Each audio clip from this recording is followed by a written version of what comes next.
literally boxes. I'm like, yo, this is the best. Best Insurance Company Limited is here. And today we get to know about workmen's compensation, okay?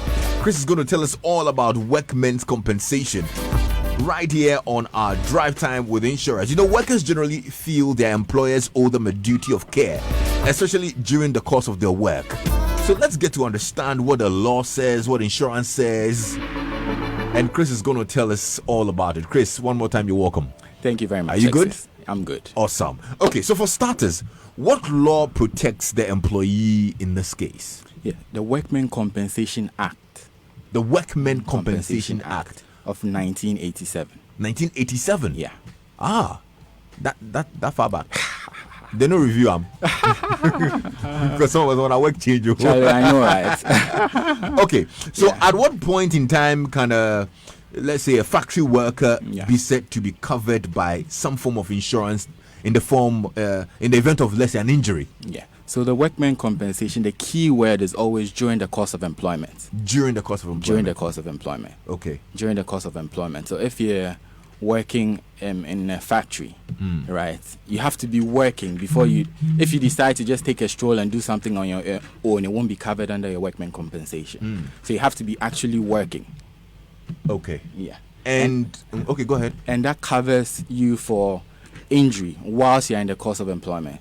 And injury that would, a disease or something that would arise during the course of employment. So if you work with, let's say, a tobacco company, let's say, and you get cancer after like 5 years, it's normally because you worked with the chemicals in the tobacco company. So that would be covered under your workmen compensation. Oh, I see. Yeah. Is it only injury that it covers? Injury, and it covers death also. It covers death as well. It covers death as well. So if I get you right, the worker will not be covered at home while trying to probably fix a bulb or falls and break an arm or something of the sort. Not at all. It has to happen. It has to happen when he's working. When he's working. Let me give you another interesting example. If I, let's say, work with one of the telecom communications, and I happen to be fixing a neighbor's internet without permission from my employers, and I get injured, I won't be covered under the workmen compensation.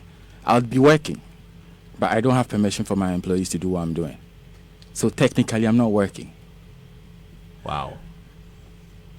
But I left work to go and do it. No. Who gave you the permission to go and do it? Okay. This is interesting. So what happens to a worker who's, let's say, on leave, but decides to go to the office, to do one or two things at his own instance and collapses, probably as a result of maybe hitting the head against the lintel of a building or something of the sort? The key word again, was he working? He was on leave. That is my workplace. No. Charlie was on leave. So if you're on leave too, the workman's compensation wouldn't cover that? It wouldn't cover that. It wouldn't cover that because you're not working. You're on leave. You're supposed to be on leave. So if you decide to come there, you're on a floric on your own. But they told me that some files are for transfer. I haven't transferred those files. I know, right? So I have to come back and transfer those files. If they expressly informed you to come back to do something, then technically you'll still be working. Okay. Yes, then that would be covered. If out of my own will I come back, you feel bored at home, you say, let me come and do some 1 or 2 massa. But the work internet too is fast.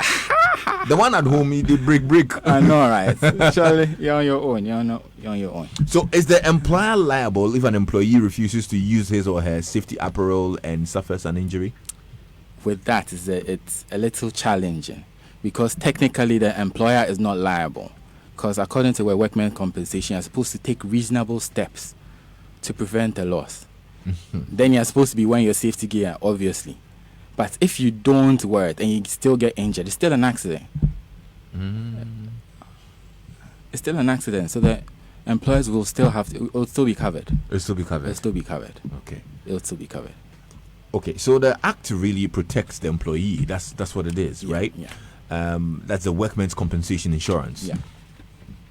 How is the employer also protected under the same act? You said it was a PNDC Act, 1987. Yeah. Okay, yeah. How is the employer also protected? Okay, so it gives clear conditions where the employer can decide not to pay.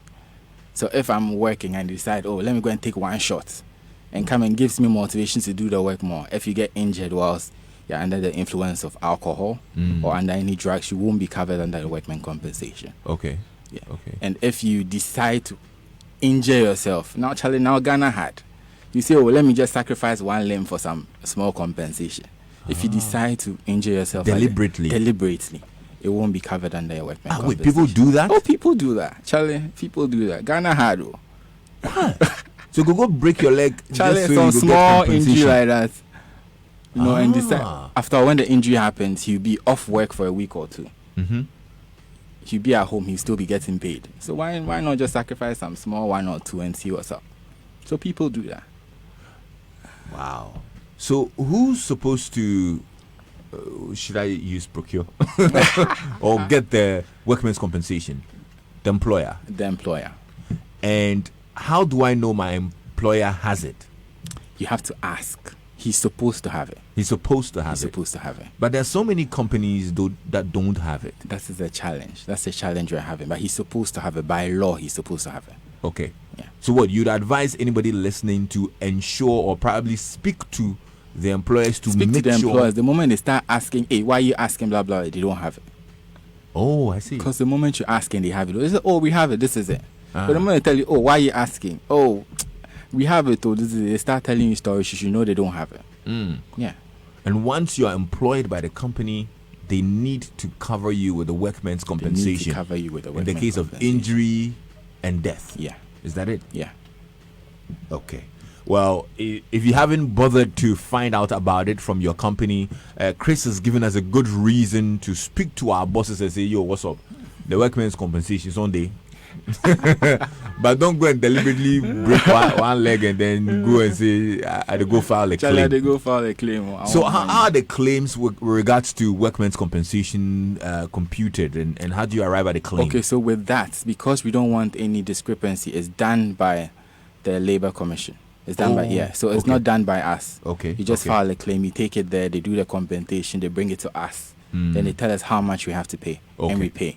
Oh, I see. Yeah, and we also cover the medical bills as well. Okay. Yeah. Okay. Well, good stuff. Wow. I mean, I'm sure you've gotten to know a little bit about the workman's compensation. Is there any bit of information you'd want to add as well?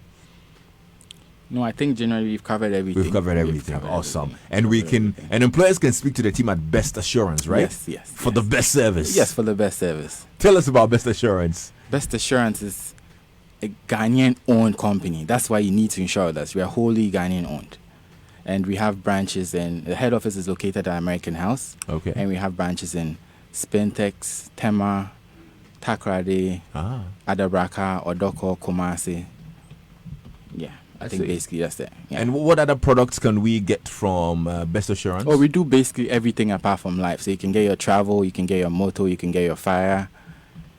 You can get everything else you want to get. Okay. Yeah. Well, Best Assurance, you got to speak to the team at Best Assurance for all your insurance needs. Christian Narh Darko is manager of marketing and business development at Best Assurance Company Limited, and I'm grateful that you came by to share this good news with us. And it's all proudly brought to you by the Ghana Insurance Association.